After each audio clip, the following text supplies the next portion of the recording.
Euler's form. आपका एक और फॉर्म होता है और वो कौन सा फॉर्म बेटा, यूलर्स फॉर्म। तो जो यूलर्स फॉर्म है उसमें e raise to power iota theta, Euler's का मतलब क्या है, e की पावर में डिनोट करेंगे, e raise to power iota theta.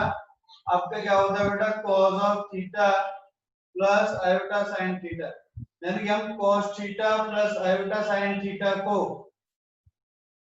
ऐसा e raise to power iota theta लिख सकते हैं। तो ये जो फॉर्म है एक्चुअल में क्या बन जाएगा, z equal to mod of z into e raise to power iota theta बन जाएगा कि नहीं, है ना। cos theta plus iota sin theta की बेटा जगह में क्या रख दूंगा, e raise to power iota theta रख दूंगा। तो क्या बन जाएगा, ऐसा बन जाएगा z इक्वल टू, तो this is what, this is your Euler's form. बेटा इसको हम बोलेंगे आपका ये यूलर्स फॉर्म है, ठीक है। अब अगर मैंने आपको हमेशा बताया है कि cos theta plus iota sin theta में थीटा इज द आर्गुमेंट और एम्पलीट्यूड, मैंने बोला है या तो ये आर्गुमेंट है या तो एम्पलीट्यूड है, सही बात है, ये वाली बात समझ में आ रही है। अब अगर आपसे कहा जाए, अगर मैं आपसे बोलूं कि आपके पास जो है कोई एक कॉम्प्लेक्स नंबर, मैं लिखता हूं ऐसे नॉर्मल, मैंने बोला है z equal to mod of z into e raise to power iota pi, iota pi हम इसको कैसे रिप्रेजेंट करेंगे, e raise to power iota pi को, जहां जहां आपका मॉड ऑफ z, जहां जहां आपका थीटा था वहां वहां पाई रख देंगे, तो क्या बन जाएगा, तो क्या बन जाएगा बच्चा, बन गया, यानी कि ये क्या बन जाएगा, साइन पाई तो आपका 0 हो जाएगा, तो ये आयोटा इनटू 0 0 हो जाएगा, और cos पाई बेटा आपका क्या हो जाएगा, -1 हो जाएगा। समझ में आ रहा है आपको, यहाँ पे जैसे लिखा हमने क्या, e raise to power iota कद्दू, तो इसका मीनिंग क्या है, you have to replace theta by कद्दू, आपको जो है थीटा को कद्दू से रिप्लेस करना है, कैसे लिखोगे, cos ऑफ कद्दू प्लस आयोटा साइन ऑफ कद्दू। ये कद्दू इंडिकेशन जो है यहाँ पे ये शो करता है कि आर्गुमेंट है, यानी कि e की पावर में आयोटा का जो भी मल्टीपल होगा वो आर्गुमेंट को शो करेगा। समझ में आ रहा है कि नहीं, तो कद्दू यहाँ पे क्या है, आर्गुमेंट।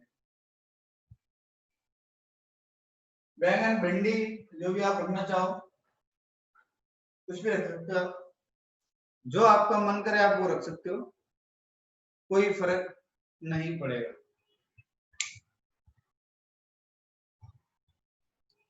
अब आपको लेटर थोड़े डार्क दिखाई दे रहे हैं पहले के कंपैरिजन में, आना तो बोल दिया करो।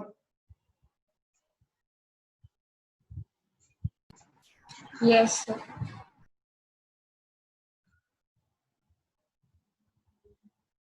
देखिए अब आपसे बेटा जैसे मान लो आपसे कहा जाए कि हमें दो कॉम्प्लेक्स नंबर के प्रोडक्ट की बात करेंगे और उनके आर्गुमेंट की बात करेंगे। दो कॉम्प्लेक्स नंबर का अगर मैं प्रोडक्ट करना चाहता हूं तो मैं कैसे करूंगा, जैसे मान लो मेरे पास कोई z1 एक कॉम्प्लेक्स नंबर बेटा, कोई एक z2 कॉम्प्लेक्स नंबर है, ठीक है। तो मैं यहाँ पे लिखना चाहता हूँ, आप टाइटल लिखिए product of two complex number, ठीक है। समझते हैं हम, उसमें रटने जैसा कुछ नहीं है, हम जो पहले चीजों को एक बार समझते हैं एक्चुअल में वो है क्या, ठीक है। तो आप लिखो प्रोडक्ट ऑफ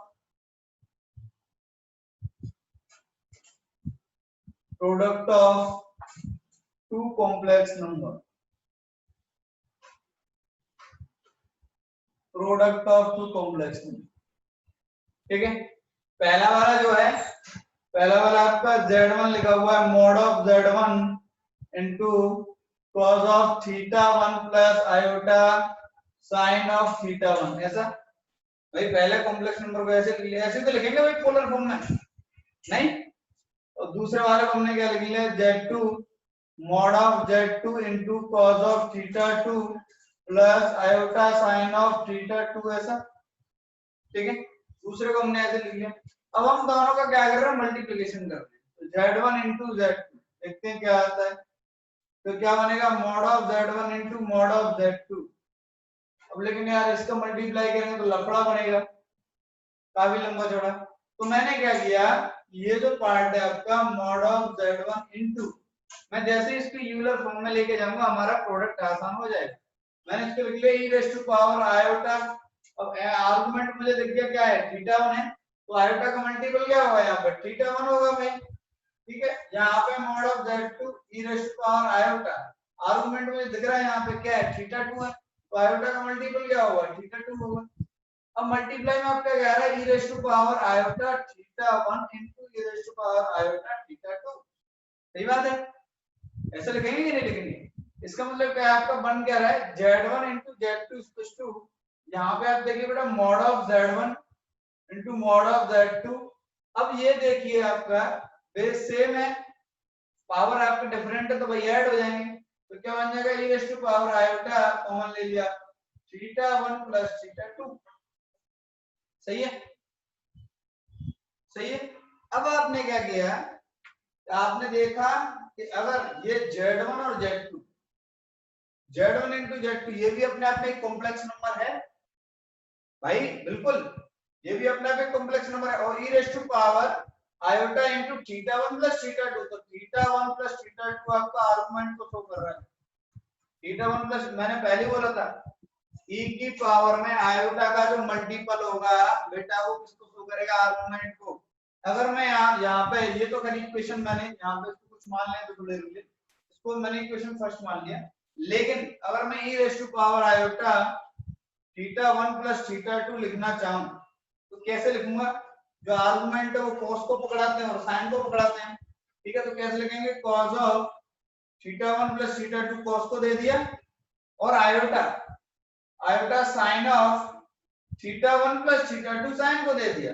ऐसे तो लिखेंगे, समझ में आ रहा है नहीं? अभी मैंने समझाया था, ये वाली बात क्लियर हुई बेटा, यहां तक समझ में आया?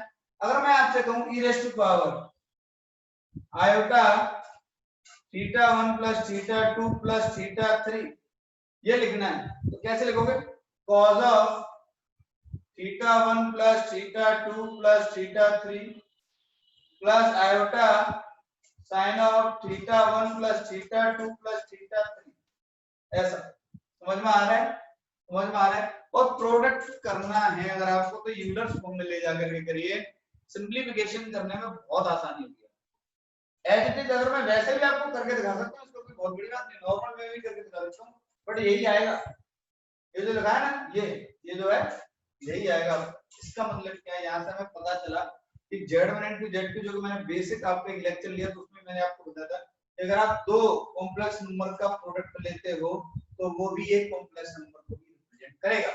लेकिन अगर मैं यहाँ पे आर्गुमेंट देखूं तो आर्गुमेंट ऑफ z1 z2, अगर मैं यहाँ से देखूंगा तो आर्गुमेंट ऑफ z1 z2 क्या है, थीटा 1 प्लस थीटा 2।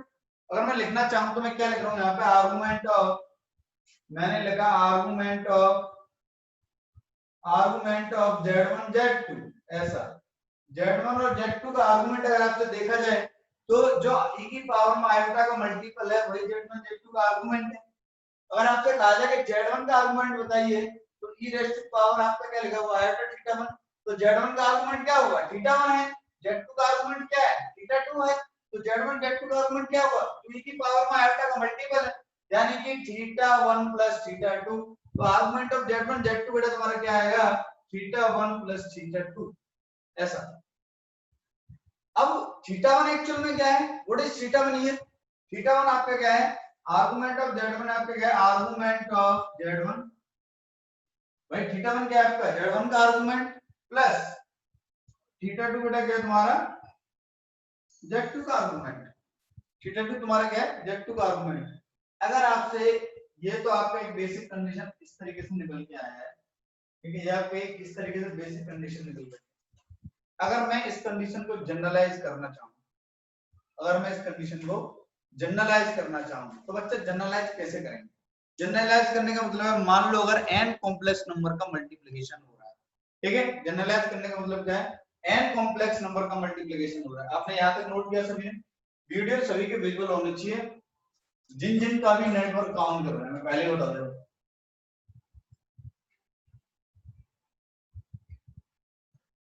ये प्रॉपर्टी बनकर के आ रहा है, हम यहाँ पे एक डेरिवेशन देख रहे हैं, इट्स नॉट, ये आपको रटने की चीज नहीं, मैं सीधे समझा रहा हूं, आपको रटना नहीं पड़े बच्चा।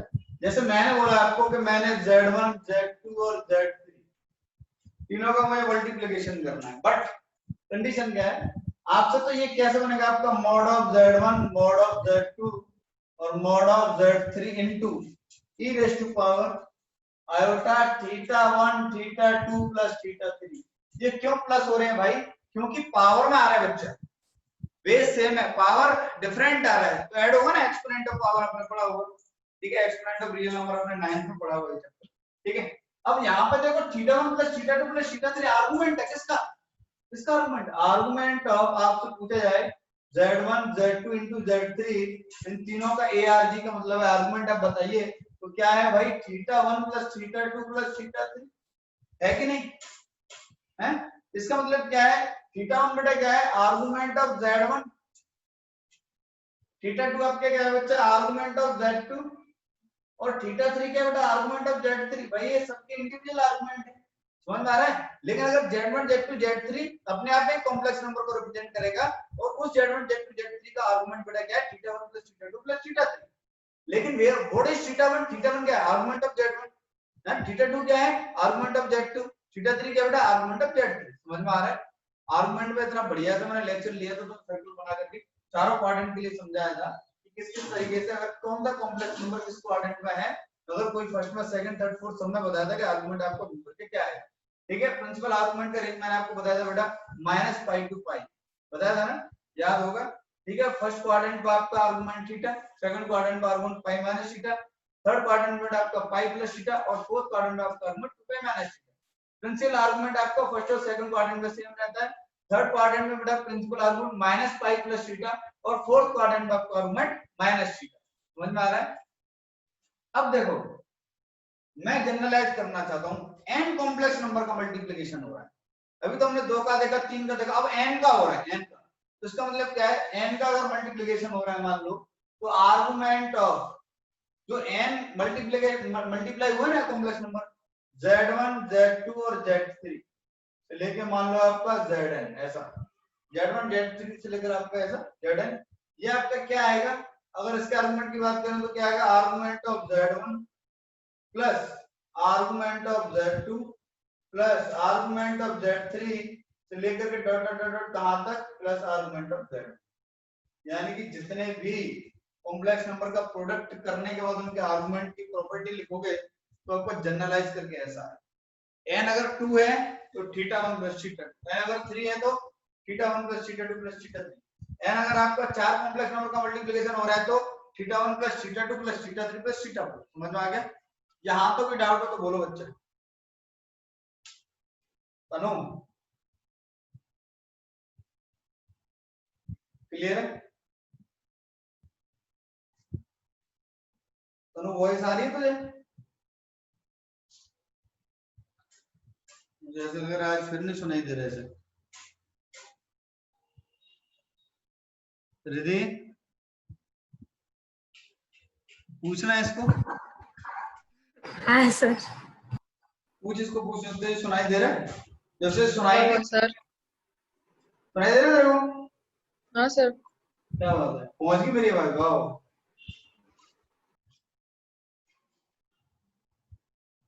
देखो नेक्स्ट हम जो है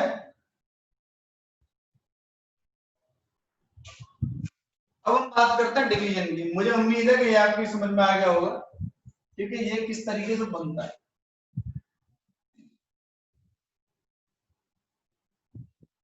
अब हम बात करते हैं डिवीजन की। अगर देखो आप फटाफट से division of two complex number, हम सिर्फ दो की बात करेंगे और उसको क्या कर देंगे बेटा? फिर जनरलाइज कर देंगे। क्या कर देंगे? जनरलाइज कर देंगे आपको, ठीक है। लिखिए अब division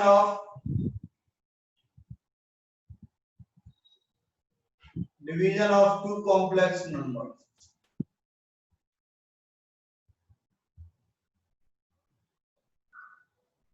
division of two complex number, मैं मान लिया पहला आपका कॉम्प्लेक्स नंबर z1 जो आपका mod of z1 into e power iota θ1, दूसरा है आपका z2 इसको इनवर्स फॉर्म में लिख रहा हूं, mod of z2 e power iota θ2।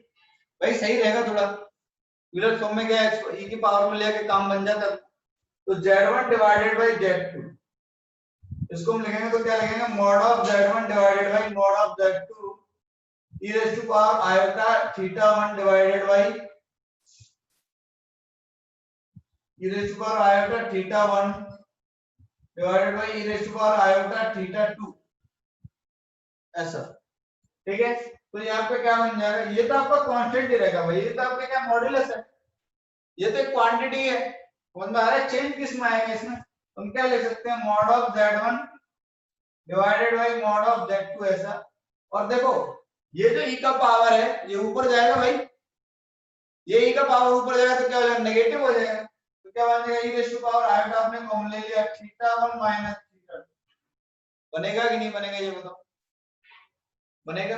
अब जैसे वहां पे आर्गुमेंट बेटा आपका थीटा 1 प्लस थीटा 2 था, यहाँ पे आर्गुमेंट क्या होगा थीटा 1 माइनस थीटा 2, मैंने बताया था e की पावर में आयोटा के मल्टीपल में जो आ जाएगा वो आपका आर्गुमेंट उस होगा। यानी कि यहाँ पे बच्चा तुम्हारा थीटा 1 माइनस थीटा 2 ये क्या है आपका आर्गुमेंट को शो कर रहा है। अगर मैं आपसे कहूं कि argument of z1 upon z2, इसकी अगर मैं बात करूं z1 अपॉन z2 तो क्या है बेटा थीटा 1 माइनस थीटा 2 है। आर्गुमेंट आपके क्या है z1 अपॉन z2 का आर्गुमेंट, अगर ये भी अपने आप एक कॉम्प्लेक्स नंबर को रिप्रेजेंट करेगा। मैंने बोला था चाहे सम करो चाहे प्रोडक्ट करो चाहे सब्ट्रैक्ट करो चाहे मल्टीप्लिकेशन करिए चाहे डिवीजन करिए, किन्हीं भी दो कॉम्प्लेक्स नंबर की चारों प्रॉपर्टीज में से जो भी बनकर आएगा वो आपका एक कॉम्प्लेक्स नंबर होगा। एडिशन करोगे तब भी कॉम्प्लेक्स नंबर बनेगा, मल्टीप्लिकेशन करोगे तब भी कॉम्प्लेक्स नंबर बनेगा, डिवीजन करोगे तब भी कॉम्प्लेक्स नंबर बनेगा। यानी कि z1 और z2 इज आल्सो रिप्रेजेंट, ये आपके कॉम्प्लेक्स नंबर को यहां पर रिप्रेजेंट कर रहा है जिसका आर्गुमेंट बेटा क्या है थीटा 1 माइनस थीटा 2 है। अब एक्चुअल में थीटा 1 क्या है, थीटा 1 आपका आर्गुमेंट ऑफ z1 है और आपका थीटा 2 क्या हो जाएगा आर्गुमेंट ऑफ z2 हो जाएगा। सही है भाई, ये दोनों के इंडिविजुअल आर्गुमेंट है। देखिए थीटा 1 क्या है z1 का आर्गुमेंट और थीटा 2 क्या है z2 का आर्गुमेंट। ठीक है, अब इसको मैं कैसे लिख सकता हूं, अगर मैं यहां पर उस कॉम्प्लेक्स नंबर को लिखना चाहूं z1 अपॉन z2 को, तो आप कैसे लिखोगे z1 अपॉन z2, इसको कैसे लिखोगे mod of z1 divided by mod of z2 और आपका cos of theta 1 minus theta 2 cos को पकड़ाया और थीटा 1 माइनस थीटा 2 sin को पकड़ाया, लिख गया। यही तो वैल्यू है e टू पावर आया थीटा 1 माइनस थीटा 2। समझ में आ रहा है, जनरलाइज करने का तरीका, जनरलाइज करने का तरीका, जो आया नीचे उसका पावर माइनस हो गया, अगर एक और कोई आएगा तो वो भी उसका भी पावर माइनस होगा। समझ में आ रहा है, एक और कोई आएगा तो उसका भी पावर माइनस होगा, नहीं आया तो। यानी कि अगर आपसे कहा जाए कि argument of z1 upon z2 z3 z4 से लेकर आपका zn ऐसा, ठीक है।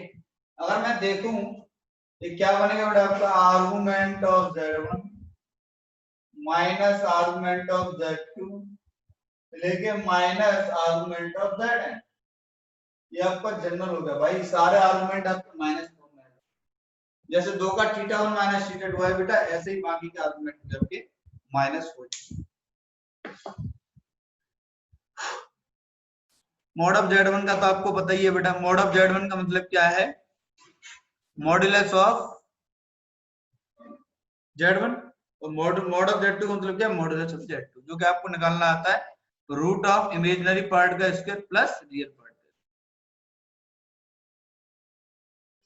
कई बार ये चीजें मैंने बकवास में बताई आपको, इतनी देर इतने 2-3 दिन से कर रहा हूँ बकवास इसमें, तो अब तो आपको समझ में आ जाना चाहिए भाई।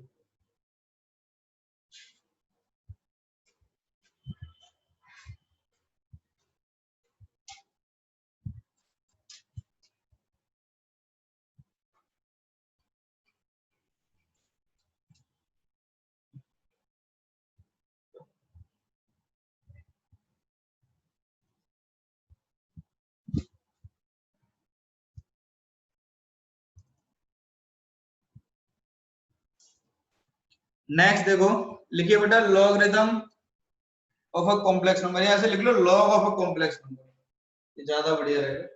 किसी भी कॉम्प्लेक्स नंबर का लॉग हम कैसे ले सकते हैं, या किसी भी कॉम्प्लेक्स नंबर का लॉग लेंगे तो वो आपका क्या होगा।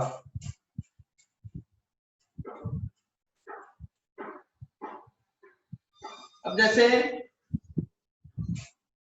टाइटल लिख लो आप, अच्छा यहीं पे स्पेस तो लिख देते हैं, टाइटल है आपका log of a complex number. log of a complex number, किसी कॉम्प्लेक्स नंबर का अगर हम लॉग लेंगे तो जैसे मैंने मान लिया कि हमारे कोई कॉम्प्लेक्स नंबर है z equals to x plus iota y और हमारे पास कोई है ही नहीं, बार बार इसी को ले लेते हैं। अगर मैं बोला दोनों साइड अगर मैं लॉग ले रहा हूं, अगर मैं इसको ऐसे तो ले सकता हूं z को mod of z e raise to power iota theta Euler form में लिख सकता हूं ना z, ये कार्टेशियन फॉर्म में x प्लस आयोटा y।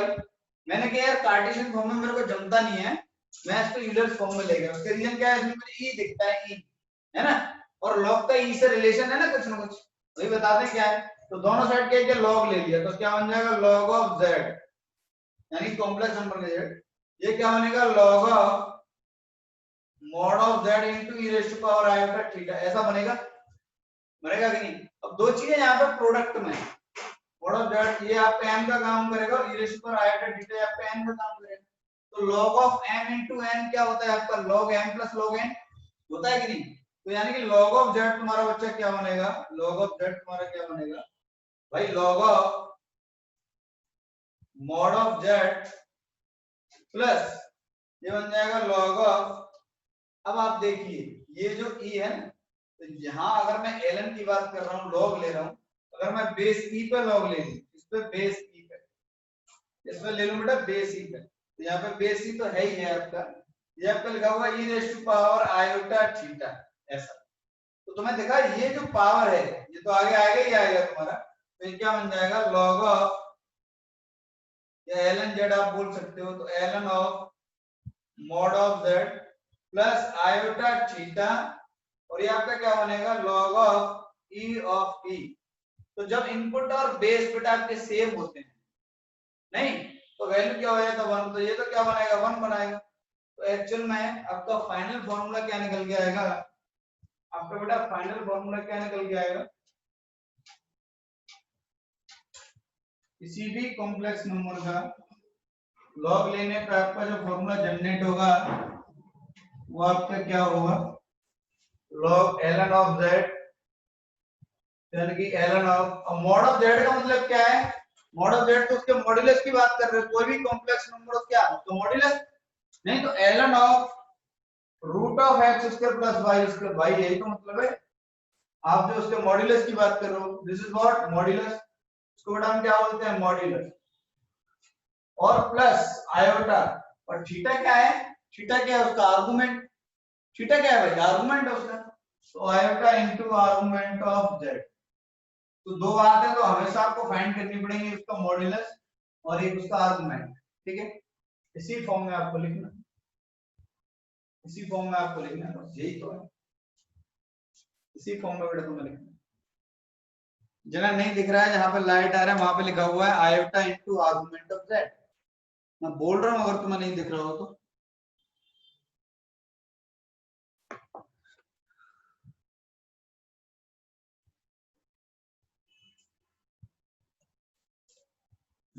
तुमने मैथ्स में क्या पढ़ा भाई, तुम्हारा लेकर धीमे धीमे करके यूज करेंगे, कोई फोर्सफुली बातचीत नहीं है, आप जो आराम से धीमे धीमे करके पढ़ते रहो ना, लिटिल लिटिल करके, ओके।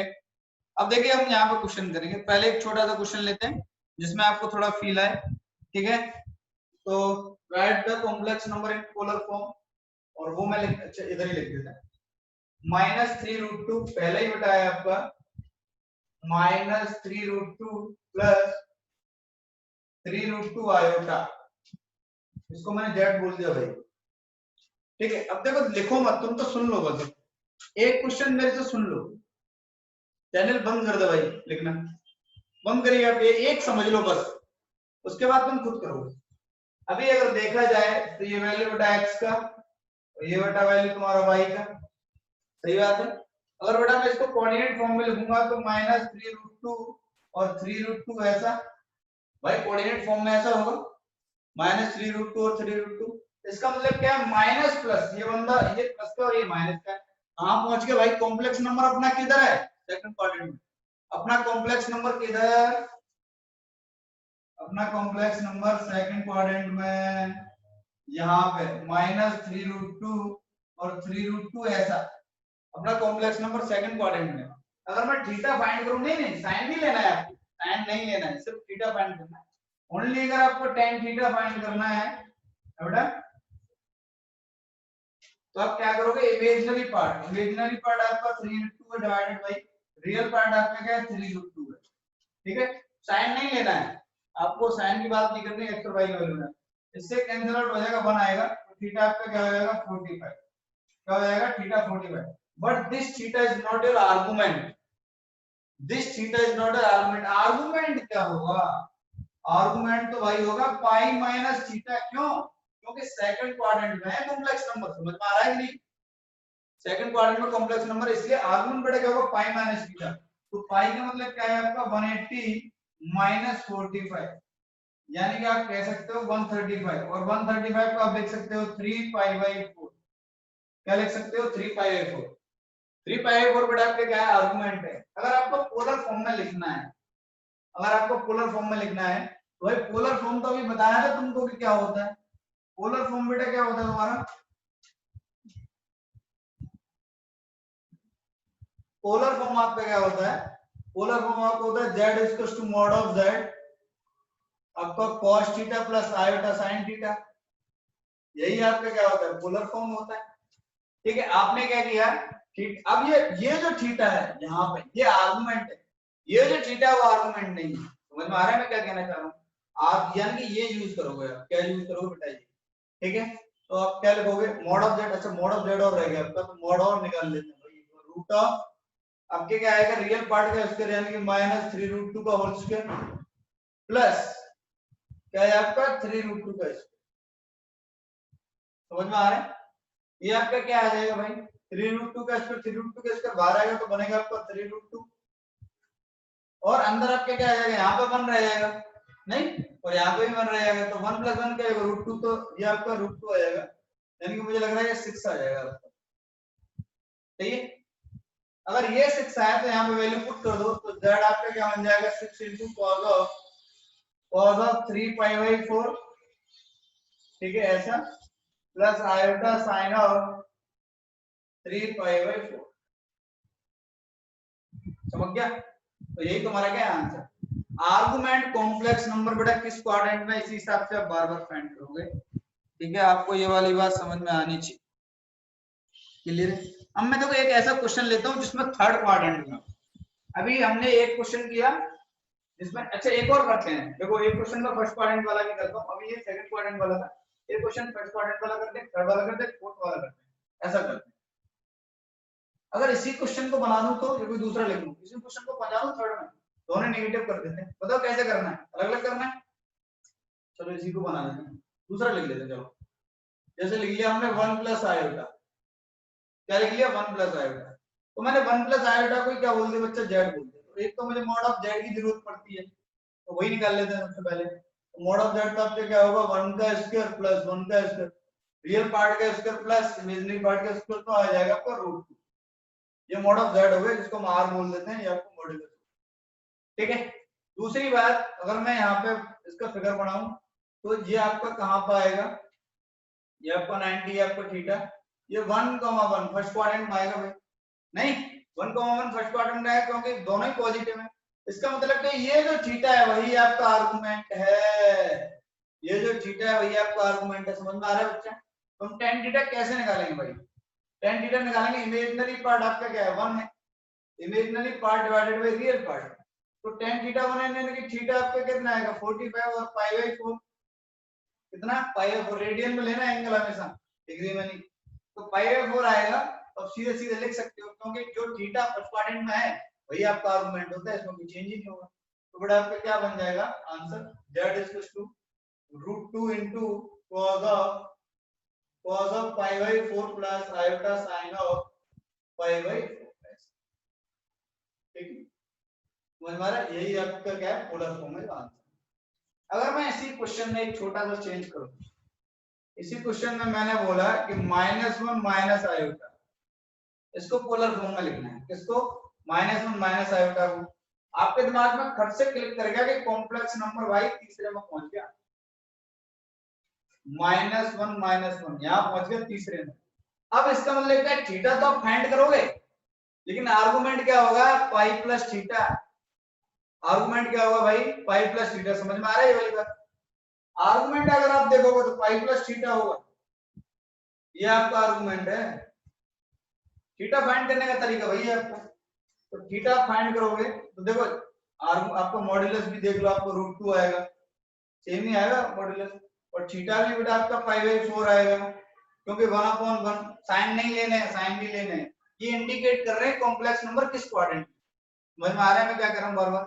ये साइन जो है माइनस प्लस जो भी आ रहा है ये इंडिकेट कर रहा है कि किस क्वाड्रेंट में। अगर पहले ही आप साइन ले लो दिक्कत होगी आपको, इसीलिए नहीं करना है, बहुत कंफ्यूजन क्रिएट होगा। आपको सिर्फ देखना है कि किस क्वाड्रेंट में थीटा जैसे फाइंड करते हैं imaginary part upon real part उसी से फाइंड करना है, ठीक है। तो ये थीटा 45 है।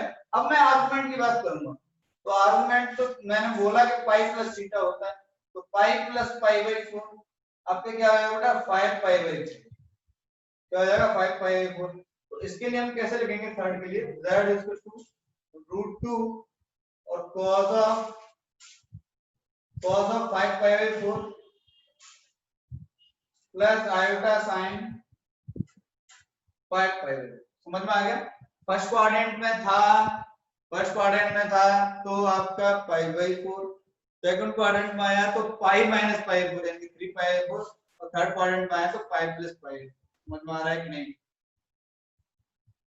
बोलो बच्चे अगर किसी को कोई दिक्कत है तो भाई। चलो मैं एक क्वेश्चन और करा देता हूँ आपको।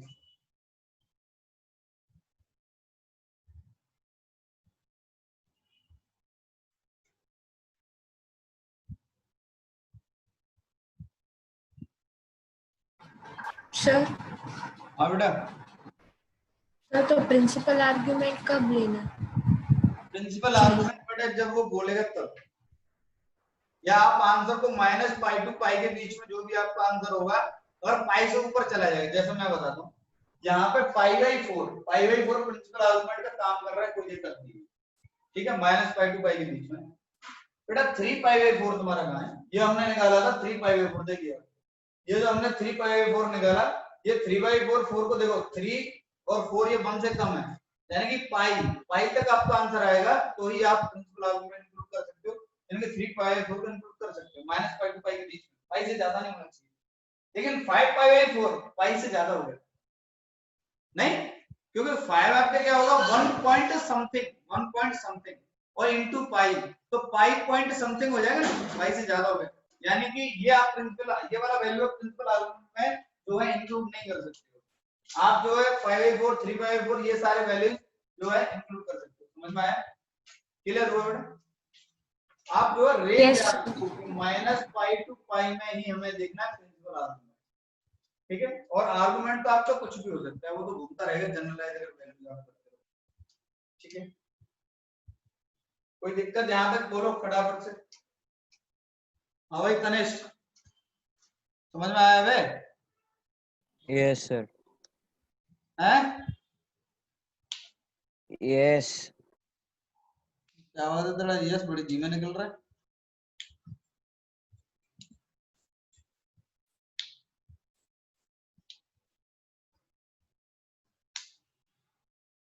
Next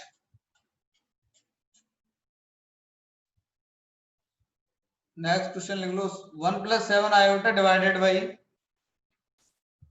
1 + 7 iota divided by 2 - iota का होल स्क्वायर।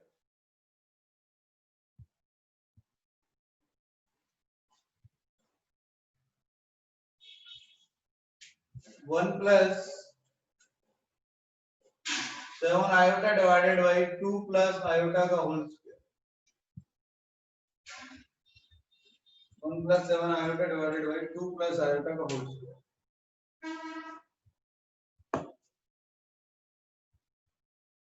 अब इस क्वेश्चन को करके बताओ फटाफट से।